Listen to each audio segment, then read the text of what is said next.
Hello, friends. I have Chrissie Catling, and she is the founder of Access Your Own Healing. She specializes in the intersection of advanced rapid transformational therapy and intuitive, somatic, and liberatory practices. She is dedicated to helping people break free from the constraints of their false selves so they can thrive in their human experience and fulfill their heart center potential. Welcome to the show, Chrissie. Thank you for having me, Julie. So grateful to be here. Well, I am the one who is incredibly grateful, and I want to jump into a big question for you. Are you ready? Absolutely. Okay, so what is an inadequacy that you admit that you could work on to improve yourself tomorrow? For me, currently, I am working on what I'd call my masculine structure, the self that supports the rest of me thrive in my human experience. So the masculine face of myself is one that, creates a better container for me to thrive in. Mm. So I can be a little drawn to things in the present moment versus and follow that line of intrigue and I'll just do this before I do that. So it's not a big deep change, but it's one that actually, if I really nail this and I'm working on this, will create much more freedom, even though it's more disciplined, so I can really thrive in, especially in my work, to be more of service Yeah. and have a little bit more freedom for me. I love, by the way, you said two words that are very close to my heart: service, which is one of um, my values here for not only my life, but for my company. That's one of the highest values that I hold dear. And freedom is my word for the year. And I think that freedom is something that we all look to have in so many different areas of life. But you are doing and seeking the freedom with the intention of also continuing to serve others. That's beautiful. Yeah, thank you. I think freedom personally is being able to really hold myself in the present moment so I Mm. can enjoy my experience here. It doesn't mean that all the challenges go away. In fact, the world, the day to day can be full of challenges. Mhm. But I think, yes, it's about, and it leads, I think, into what we're going to discuss today, which is a bit about self-love you shared with me. Yeah. And applying those thoughts and feelings and actions so we can actually build our growth and well-being that Mm. enables us to Yeah. have that beautiful inner freedom, Yeah. um, free of limiting thoughts and patterns and beliefs. Yeah. So, yeah, that's my work and my personal way to life. It's amazing how they kind of intersect. I love that, self love for many individuals is something that we don't necessarily learn. And there's an intersection of where our life is moving. And then we kind of come into that intersection of having to have that self love. How do you help clients to move past some of the past beliefs that are causing them some of the emotions that are not helpful, and then are leading them to the results that they don't desire for their lives? Certainly. So, I'd like to define, I work with the subconscious mind. I have a great big toolkit. Rapid transformational therapy is a hybrid therapy based in neuroscience. So it's a combination of psychotherapy and hypnosis that leads us to the subconscious mind.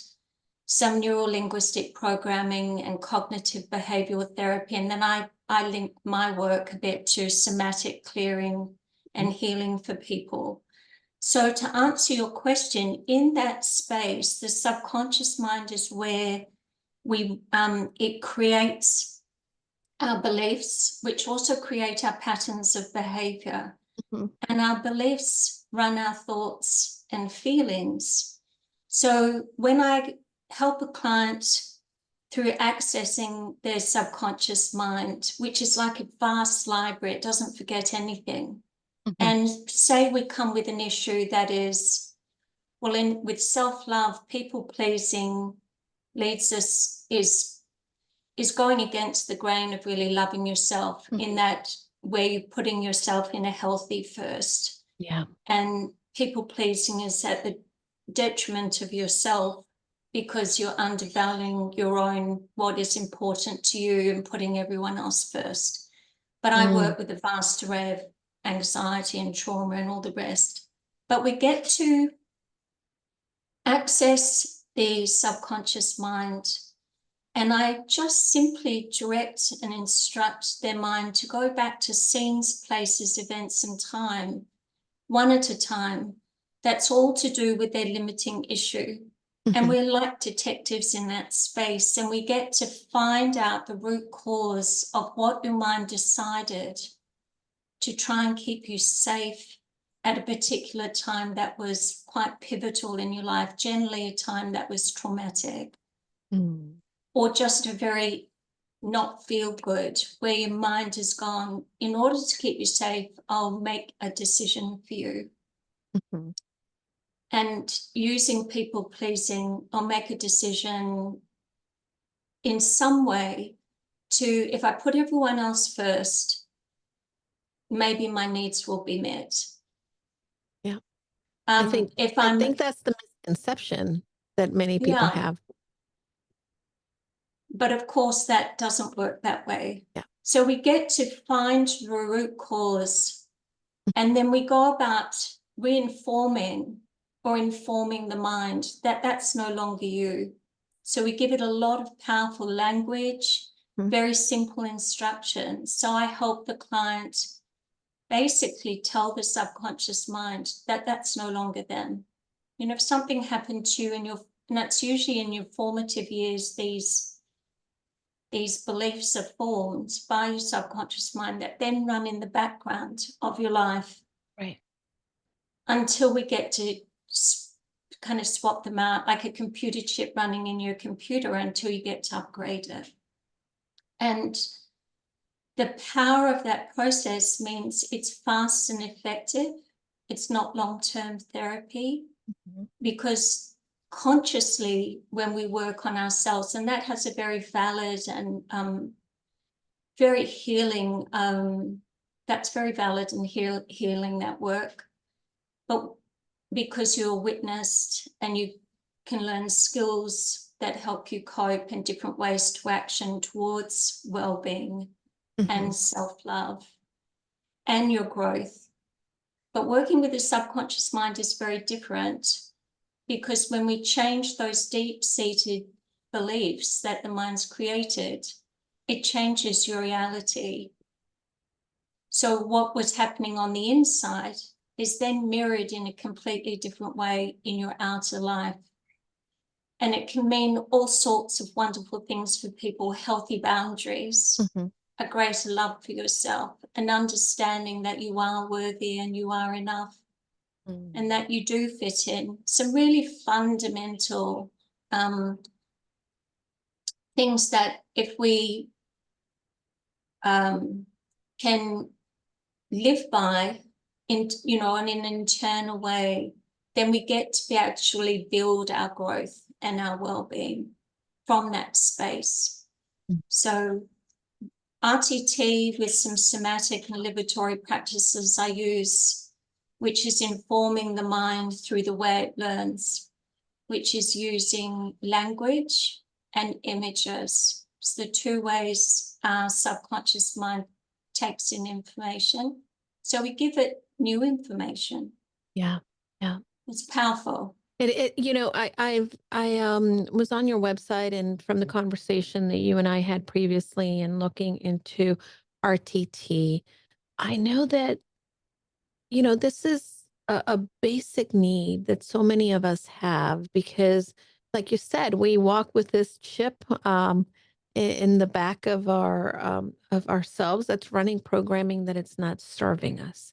And many of us have complex trauma, a lot of anxiety, and our world now, specifically after the pandemic, that opened up the floodgates for many of us.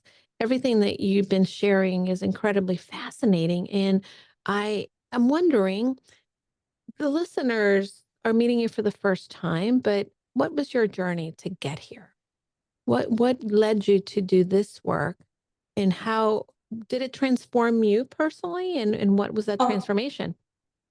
absolutely. I came to my work through my own need to heal. Julie, I'd spent decades trying to kind of flip my own light switch, if you like, into it. I had I experienced abuse, childhood abuse when I was little, of course, childhood, and that created, or the way my mind tried to keep me safe, created some very limiting um, beliefs and also some very limiting patterns of behavior. I developed a lot of sensitivities to the world. I was very hypervigilant. I had PTSD, all sorts of Mm, things. And I mean, my memories returned of that trauma in my 20s, but throughout my childhood and adolescence, I knew things weren't right.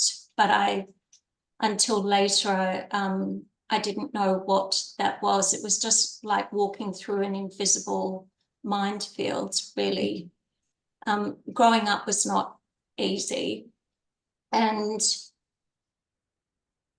so I worked on myself for decades, and I did from very traditional medicine and talk therapies. I did a lot of integrative styles of therapies, and mhm, all of these gave me moments of those wonderful moments of freedom and an illuminated or expanded sense of self. But then I'd shut down again and I'd go back to all these old patterns and old thoughts and feelings that would be running. And my body would just somehow create a new symptom. mhm. Yeah. So, not fun. And I got to a stage, I actually had run two quite successful businesses in the creative industries. But even then, success to me wasn't enjoyed Mhm, because it was never enough, because I was never enough. So when I got to a stage a number of years ago where I burnt out mhm, physically and emotionally, it wasn't a full mental breakdown of sorts, but more of a very physical one mhm. after some big spinal surgery that had physically healed, but mentally I couldn't get out of this pain loop that I was living in. There's a scientific side to all of that about how our brains wire and fire and take in information to do with pain messages, but that's probably a whole different time to sit and discuss that. But in the space of burnout, where, making my bed was the biggest thing I could possibly do Mhm. for the day, I chose to use that as an opportunity Oh, because I wasn't going anywhere. And I really needed to own that I, in some way, got myself here. And I think the big thing in that space is one could say or argue you didn't make those things happen to you. mhm. But I kept driving these beliefs. Yeah. And again, that wasn't through want, that was Mhm. just my life, my story unfolding, continually unfolding. But I really owned that I'm here Yeah. and I need to get out of here because this isn't working anymore. Yeah. And they often say that people hit rock bottom before they find the key to change, which is so unfortunate for us as humans. Yeah. And that happens to a lot. Chrissy, I'm listening to you speak, and I got this picture, and correct me if maybe this is the wrong analogy, but I'd love to. I'm picturing, you said, you suffer through things that were not fault of your own, but you were perpetuating them. I'm kind of picturing maybe someone is drinking water that is poisoned, but they did not poison the well, but they're still taking that action. And it seems to me that we can control drinking from the well and choosing to not drink from it. Yeah. Well, that's a quite a almost a beautiful analogy. Mm, Um, through no fault of anybody, if you're trying to heal and find your way, then doing things that aren't working you're not necessarily aware of those. They just are. Like if you don't feel worthy mhm. to, to break through what almost for me felt like a glass wall Yeah. into that space wasn't available to me. I knew it existed because other people spoke of it and walked it. Like you could see they embodied that. I didn't Mhm. have that for most of my life. And most people don't. And this is why I think your work is incredibly important because most individuals, when they're suffering with depression, anxiety, and again, I urge the listeners to really look into all of these. But what we have become accustomed to noticing is that talk therapy or medications, but there's so many other different modalities that can have a greater impact. And I want to encourage others to really do their research because you went through talk therapy. I did indeed. Mhm. I Yeah. mean, I found a place for some of my pain and Mhm. was able to be witnessed, which I think was incredibly valuable. But Mm. I didn't get to the root of it because the conscious mind, that's not, the conscious mind is here to do the immediate for Mhm. us. Yes. The subconscious mind is where our beliefs are created and stored and run, and where patterns of behavior are created. So two very different parts of our minds that do different things. And the mind's subconscious mind's first job, we run on all these old primordial settings, Right. caveman days, where if you strayed to unfamiliar places or ate unfamiliar foods, you might die. So first job of the subconscious mind is to keep us safe. And the second job is to keep us in the familiar, Mm. even if the familiar is the most limiting thing it's decided for us. And Mhm. that's why for people it can be so very difficult to break free, because its job is to keep you in the familiar. Mhm. It's also all about leading you away from pain and towards pleasure. So if pleasure to you has been a pattern of, let's say, food has become pleasurable, Mhm. or helping others at the detriment of yourself has become in some way your pleasure, whatever could be pleasurable to help you to feel better, its job is to keep moving you towards pleasure. Mm. And it's also why it's so hard to start actioning new things that will actually help you to Mhm. build that self-love, self-worth, Right. because keeping you in the familiar, even if it's, It's the job of the brain. And I think that the other piece of it is it is avoiding pain, and there is going to be a level of discomfort as we unpack and move away from what's familiar to us. And in that level of discomfort, um, we tend to run away from it, even though that can definitely lead us to long term healing. We still, just like going to the gym, sometimes we know that we need to work our muscles, but it's going to be a little sore before when we first start. absolutely. Yeah. But I think that's also, Julie, the other side to the work I do. Mhm. When we've found and reframed the root cause and upgraded the mind to understand that's no longer you, you're no longer 4 and you're or 7 or 12, or maybe when something with a car accident or someone passing away that's caused trauma, whatever those things are. and they can be big or small. The other side to the work is informing the mind with empowered language that helps the mind develop new thoughts, feelings, beliefs, and patterns of behavior. So that's the kind of the juicy part at the end of the session I give people, but also that empowered language. I work with clients prior to their hypnosis RTT session to say, what's the goal? You know, if I had a magic wand, what are we going after? Yeah. If you don't have anxiety, what would life look and feel like for you? If you stop people pleasing, what would life look and feel like for you?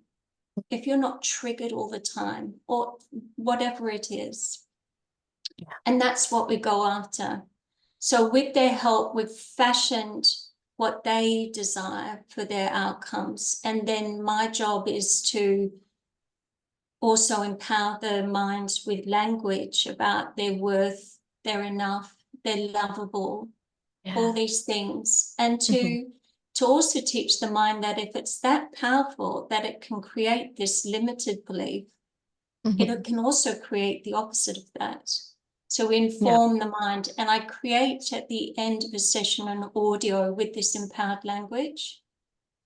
Part of that is the neuroscience that works with this change is it's homework. It's just once a day listening for about 15 minutes for 3 weeks. And the audio skips you back into hypnosis. You fill your mind with this empowered language because the science shows it takes about 3 weeks in order for the mind to grow those new neural pathways and start using this as the familiar way for itself as the old. It lets go of the old. So that part's tremendous because it's very bespoke to each client. There's no, I don't have a form and I just read from it. I really work with people individually to get the results they're looking for. And this is really based in science. I know that rapid transformation therapy, again, for the listeners who are just tuning in, uses the hypnosis as the inroad and helps the individuals really be able to rewire. And for many of us who have suffered different trauma or experiences that then manifest themselves physically, not just emotionally, or again, are keep popping up in our lives, tapping into our conscious or our subconscious minds helps us really be able to rewire and create new thoughts that can lead us to new behavior in our lives. So, am I summing this up in the correctly? Beautifully, beautifully, yeah. Yeah. And I mean, the other wonderful thing to do with how our brain actually functions, once we fire and wire new neural pathways that with new language, sending new messages, not just to our mind, but it also sends messages to our body. So if we're saying all is well, our body's receiving messages, all is well. So it helps people who've been, let's say, anxious and hypervigilant or suffered terrible trauma and get triggered and PTSD. They often live in what's called their sympathetic side of their nervous system is always turned on, ready to flee at the next awful thing. Yeah. They're always anticipating the worst. Yeah. So living in that state creates quite an unhealthy sort of way of being. It doesn't let you rest well, digest well. It pumps different chemicals around the body. And, you know, it signals the brain, oh, no, everything's not well, which then signals to the body again. So you get caught in looping mind-body patterns. So we get to break those too. So the body can start to reside back into the parasympathetic side of the nervous system, which is rest and digest, all is well. And then you get all your happy hormones starting to be created. So there is not just a mental change that is going on, but also a wonderful physical change that's going on. Yeah. which is so empowering. It is empowering because again, our we and again, I know that if you had said this to me, um, so many years ago, I would have looked at you a little differently, but I really truly believe that we cannot separate our mind from our bodies and that our bodies, it's like the book says, right? The body keeps the score. And there's so many things that we don't realize that physically we are experiencing because of these deep-seated experiences and trauma that, again, impact our immune system. And it is because of the thoughts and feeling and beliefs that we have inside that we haven't been able to really be able to know that they're there first, and second, really be able to rewire those. Yes. Mm, Um, Look, we're an extraordinary creature, the yeah. human. We're the other side of being human, and I believe also a soul living a human experience, is that the human, or our body and our mind, are incredibly resilient, Mhm. so resilient. Yeah. So if one has had harm done to them that has affected their life, or their mind has chosen things and built beliefs that hold them in limiting patterns, that Mhm. resilience enables, when we free ourselves from certain, the constraints of our, what I call our false self, our limiting self, Mm. we have the ability, our bodies have the amazing ability to heal.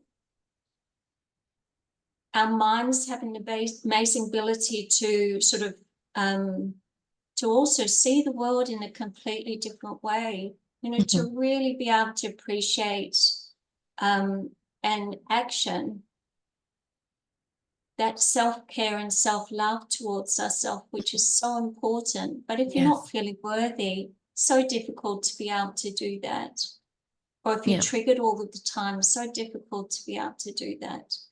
But the other side to it, energetically, if we look at ourselves, that we are all energy, working somatically in that hypnosis, deeper space, when you say the body keeps the score, energetically, we hold on to frozen trauma. Mhm. Yeah. So in the session, I can help people. I always check in and say, do you have it felt? Are you feeling this in your body? When we're back in scenes that we're trying to work out, the root cause. Mm.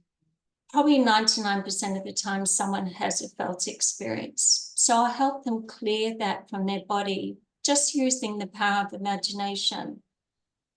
That alone also frees our energetic self. And if Mm. I don't know if any of your listeners or you, Julie, know of David Hawkins. Mhm. Of course. So he had this way of being able to measure the frequency of emotions and what we'd call the lower emotions, shame that we carry often. If someone has Mhm. perpetrated and betrayed us, we often carry the shame of others or Yeah. feel ashamed. Shame, hate, apathy, anger, all these lower emotions are very contracted, Mhm. low frequency. Yeah. To live, once you start living in the expanded expression of yourself, Mhm. acceptance, forgiveness, Yeah. love, joy, peace, all of the wonderful, they're expanded frequencies. They're much higher vibrations.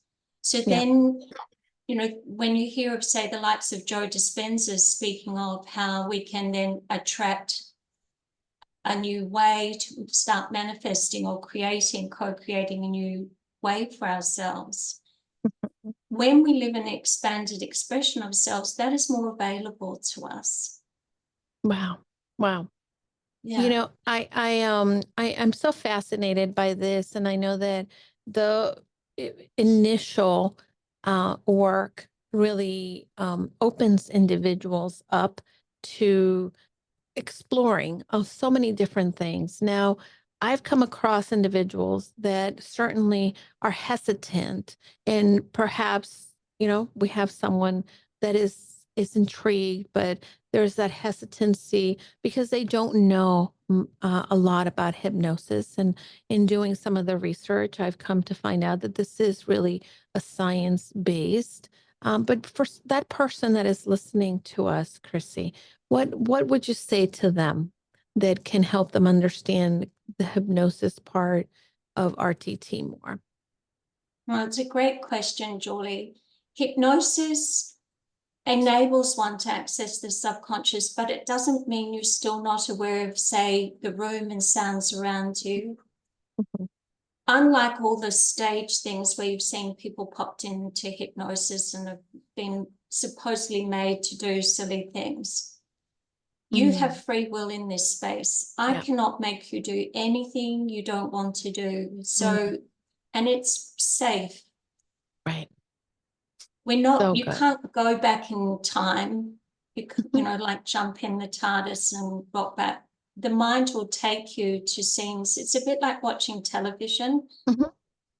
where you do feel again. When you're watching telly, it evokes feelings. So when you're watching a scene, you experience it, it will evoke feelings, but we're in and out in very short time. And I'm there asking questions and assisting you. So if something, say, a painful scene you've come across, I'll even direct you to step back a bit to view it, Mhm. first feel like you're in it. Got it. But you're still aware of the room and sounds around you and have free will, and you are safe. And I think those are fundamental things to share with people who don't know about hypnosis. Mm.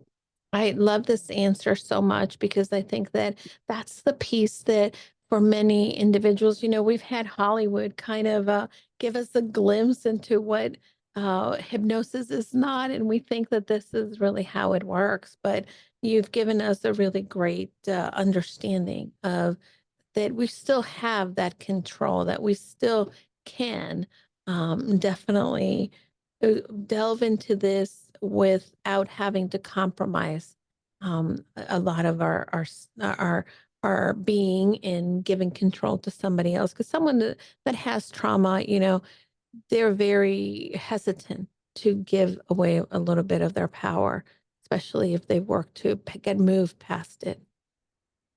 Correct.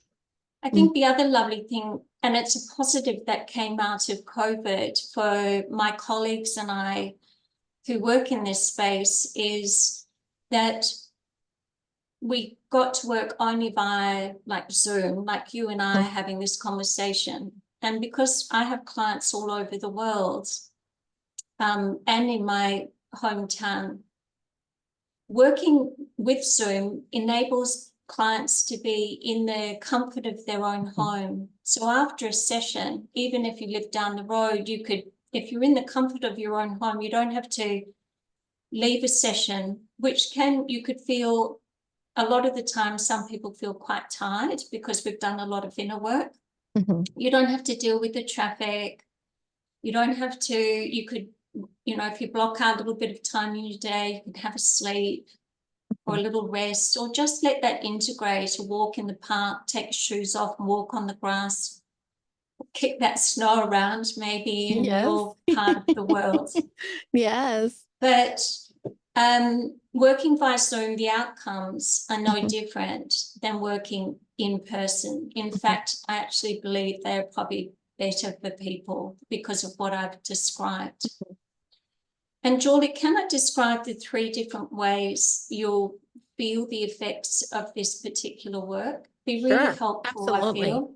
Yeah, If absolutely. you had a Please. fear of flying, let's say, fear, and it's like jumping on an aeroplane, you'd know quickly if that session will not work for you. So you'd have an instant Mhm. shift. And I've had clients who have had, they can get on the plane and go wherever they've needed. They'll listen to their audio and they get through, and they text me from some airport saying, I'm just having my favorite, matcha at Dubai. I got Mhm. here, yay. So that's an instant. But when Yeah. we're working on levels that are more to do with the mental and emotional self, Hmm. you'll find it's what we call retroactive, which means you've got to live a bit of life to look back and go, wow, I'm not being triggered by that anymore. Oh, I'm not even thinking that anymore. I'm not acting like that anymore. Or wow, those thoughts haven't even, oh, Hmm. all these ahas that start to happen Yeah. about the changes that you're witnessing take weeks, months, even years long term. People can still be seeing the benefit from having 1 to 3 sessions on a limiting issue. Hmm. And then it becomes accumulative. If I feel more worthy, safer, and happier, I'm looking after myself better, all the wonderful outcomes, plus millions of others, then the accumulation of that is you start to build this wonderful self-love where you're Right. actioning because you have thoughts and beliefs and actions that actually look after you, your growth and well-being. Hmm. Then there's this lovely accumulative effect in your life. So, but retroactive is the most normal way of seeing the changes. Hmm. Yeah. This has Can I been, can I share with you a change that I yeah, had a and I client think experience? and I think that This for us, that's important to hear about the changes, because if we can see it in somebody else, then we know that this is something that we definitely can leverage for our life. Sure. So look, I use that first one of people pleasing. One of my clients who was never putting her hand up at work for positions, and Mhm. also just all this looking after everyone at home and leaving herself last. She just shifted and she just said these wonderful boundaries had sort of almost magically Mhm. become her way, and that also in her workplace, which was really important to her, she was able just to feel really confident about speaking up for new ideas, bringing new ideas to her workplace, and her colleague, making the team work more thoroughly, putting her hand up for a position that she really wanted, which is around the time we did a session with her. And she said she couldn't believe how she was saying no to certain family members about things they used to get her to do. And not Mhm. no in a awful way, but in a really gentle, just, this is clear, I can't do that now. So that was just a lovely, gentle change that she could instantly sort of really appreciate. But I've worked on the other end of the spectrum with, let's say, somebody who grew up in war, was born into war, grew up in war, and came to me, and her wish was that to go to the supermarket by herself and feel safe. That's what she wanted to achieve. And by the way, that's a really simple but needed thing, because it's an everyday life that Oh, it keeps you kind of chained and trapped if you're not able to manage that on your own. So what totally life trapped. changing, how life changing that can be. Yeah. So when I caught up with her, we had a post-session catch up. Hmm. So there's quite a lot of support from the beginning to the end of this process over a month. When I caught up with her, I said to her, have you noticed any change? And she was like, no, not really. And Hmm. I said to her, where are you? Because we were on a phone call. I said, I can hear birds and cars. And Hmm. she said, I've just gone for my morning run and I'm sitting in the park. And she had it hadn't even dawned on her that life felt so safe that she was Yes. out having a morning run and sitting in the park. And Wow. because her realities have shifted that dramatically. Yeah, Chrissy, that's incredible. And I think that this is the power of what you are, helping individuals, and you're changing lives for others. You have been incredibly gracious with sharing so much with us and giving us this new option for what we can do, and what we can leverage for our lives. How do people that are listening and would like to maybe connect with you, are intrigued about making this part of the work that they do to really be able to grow and change and evolve to a safer place, leave some of these tangled things that are affecting our actions and affecting our lives? How can they connect with you?